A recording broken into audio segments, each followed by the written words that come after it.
This happened one winter night at my friend Luke's house. We'd planned to have a sleepover since both of Luke's parents were out of town for their anniversary. It was probably about midnight when the two of us got bored and figured we'd go downstairs to the house's unfinished basement where Luke's family computer was. The computer was really old and huge in comparison to what we have today, so naturally it was also extremely slow. But we could still visit many popular websites at the time, so long as we had enough patience for them to fully load. One we would visit quite often was called Omegle. As far as I know, this site is still really popular today. It's basically an online video chat room type site where you get paired up with random strangers. You talk to someone until you get bored, and then you skip to the next person. That's all there really is to it. We did this for a few minutes and met a few different people, but nothing really of note. Now, this was around the time when Omegle first added the feature where you could input your interests and get paired up with people who put in the same interests as you. We both thought it would be funny to put in the name of our town. We did this and then clicked the start a chat button. It took a minute to find someone to connect us with, but eventually the loading circle went away and the chat showed the usual "you're now chatting with a random stranger" message. The other person's video screen was just black, which kinda caught us both off guard. The two of us both squinted our eyes and got closer to the screen. We even turned up the brightness all the way in the computer's settings, thinking it was an issue on our side. But it was still just complete blackness. Luke took over the keyboard and started typing in the chat. "Hey dude, I think you forgot to turn on your webcam." Almost instantly a reply came back. It was a link, a really long one consisting almost entirely of just random nonsense characters. If it weren't for the blue color and underline, I honestly probably would have thought it was just text. Luke moved the mouse over it and looked at me, before looking back at the screen and clicking it. A new tab opened. It was completely black, just like the guy's video feed. We started randomly clicking around the site to see if there was anything to it, though nothing happened. We clicked back to the Omegle tab and were about to ask what the site even was, but before we could, we noticed another chat message had been sent. "I can see you guys." Luke typed back some smartass response like, "Yeah, cause our camera actually works, unlike yours." I guess that did it, because a few seconds later and the loading screen once again showed up, followed by another random stranger, meaning whoever that was had disconnected the chat. We continued talking to a few other people for a while longer. Eventually, this scratching sound came from the speakers. It wasn't coming from Omegle. We started flipping through the few tabs we had opened in the hopes of finding which one was producing the sound. That's when we came to the tab we had opened earlier. It was no longer black. A video was playing, and it now looked like a road of some sort. We could even see a couple cars passing by, but there was no one else around.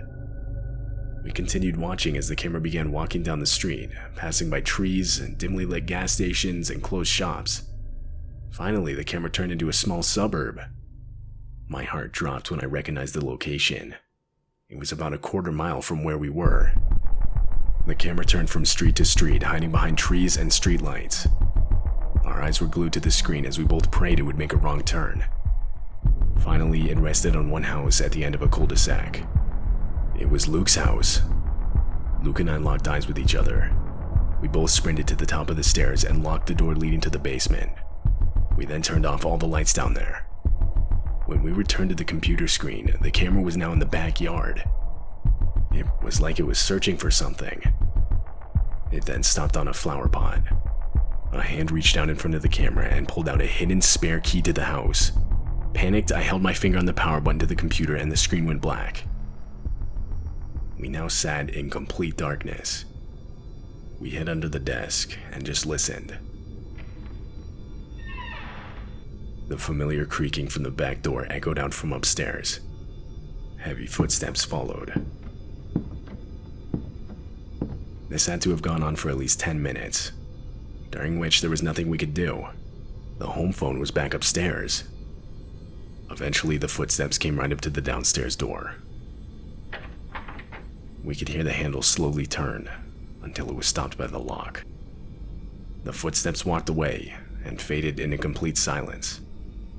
We waited there for an hour, when finally we built up the courage to unlock the basement door and make a run for the phone. And that's exactly what we did. We made it back to the basement and relocked the door immediately. We dialed 911 and explained our situation to the operator as best as we could. To sum up the rest of the night, police showed up and searched the entire house. Nothing was found out of place or missing. Well, nothing but the spare key in the backyard. That was still gone. Luke's parents were informed of the break-in, and in the end, all they did was change all the locks on the doors to their house.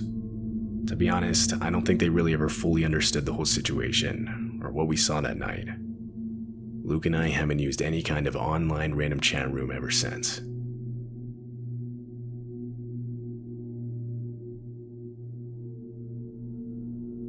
I was 16 and had just gotten my license when this happened. Back then, I used to spend a lot of my nights online in different chat rooms around the internet. This was back when old school chat rooms were all the rage. One room I visited frequently was a chat room specifically for users in my local area. This is where I first met a girl named Julie. We spent a few nights chatting and getting to know each other. I soon sent her a picture of what it looked like and she did the same. I won't lie, I was really into her. She was definitely my type. This went on for maybe 2 weeks until one night in particular. We were texting back and forth like usual when she asked me to come over. She lived about an hour away, but like I said, I had just gotten my license and I actually liked her, so I jumped at the chance to meet her in person. The plan was that I would pick her up at her house and from there we'd go to IHOP, because it was already late and that was pretty much the only place around there that stayed open 24 hours. I got ready and started making the drive to the address she gave me. I was both excited and nervous at the same time. The whole drive took a bit longer than expected, but sure enough, I soon arrived at her place. It was an old farmhouse in what felt like the exact middle of a cornfield. This wasn't uncommon where I lived. I guess I was just a bit confused as to how the house got internet way out here. I walked up to the porch and knocked on the front door. A light quickly turned on from inside and the front door opened. The person standing in front of me was not Julie. Rather, it was some guy much bigger than me who I'd never seen before. I told him I was here to pick up Julie. He nodded his head and introduced himself as her dad. The only problem is the guy looked like he was still in college. Regardless, I shook his hand and introduced myself.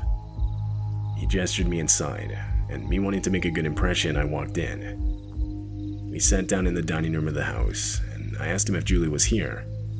At first, he dodged the question, but after asking a couple more times, he told me she was at work and would be home in a few minutes.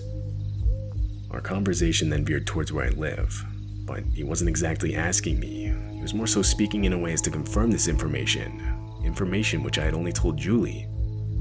I started legitimately sweating and nervously looking around. That's when I saw two silhouettes walking past one of the windows outside near the back of the house.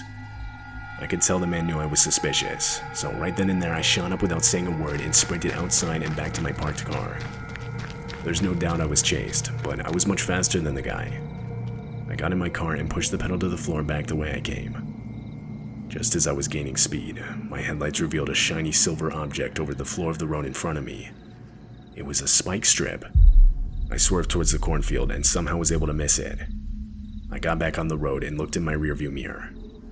3 silhouettes were chasing me, but slowed pace when they saw that I missed the strip. I got back to a main road, and the harrowing reality that Julie wasn't real, and that I could have almost just been killed slowly started to set in. When I got home, I had one new message from Julie's account. Where'd you go? Come back. I didn't respond to this message.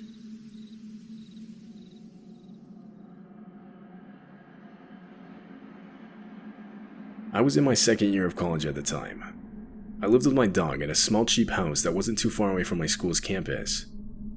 I had planned to live with a few other friends to help cut down on the rent, but shortly before the school year started, those plans fell through. The isolation was manageable, it's just the amount of rent I had to pay that was slowly killing me. Anyway, back then, online chat room websites were really in their prime. Audio and even video sites were slowly becoming a normal thing. Ever since I got my laptop for school, I would often use it to visit these sites. I met a lot of different people, some who I still call good friends to this day. One night, I got home from one of my night classes, and like usual got on my laptop to join voice chats in servers with people that had similar interests as me. This went on for a while, until after a couple hours when I met a guy called Chris. We talked for around 45 minutes, just general college stuff, nothing too specific. It turns out he went to one of my school's rival schools, which gave us a lot to talk about. At one point, I casually mentioned how my computer was acting up. Chris told me he was studying IT and offered to help me fix the issue. I agreed, and he gave me a link telling me to install the application it led me to. I was unfamiliar with the site, but nothing about it yelled sketchy, so I installed it. Chris walked me through a few extra steps. It was a weird experience. The application allowed him to literally control my mouse and do whatever he needed to on my computer. I sat back and watched as he got to work trying to fix the issue. After a while, I had to step out to let my dog back inside the house for the night. I was gone for only a few minutes. Just as I stepped back in my room, I noticed something on the laptop quickly being closed out. I dismissed it as Chris just doing what he needed to do. I asked him if the issue was fixed, and he said yeah, that it was. I thanked him and told him I was going to go to bed, because it was now starting to get really late. I thought he was actually pretty cool, so before I left, we scheduled another time to talk. After that, I closed out of everything, put my laptop to sleep, and went to bed. I slept for a few hours when I opened my eyes. It was still dark outside. I checked the time. 3:30 a.m. My whole room was lit up by my laptop screen, which I believe is what woke me up. I sat up, trying to understand how it could have turned on by itself.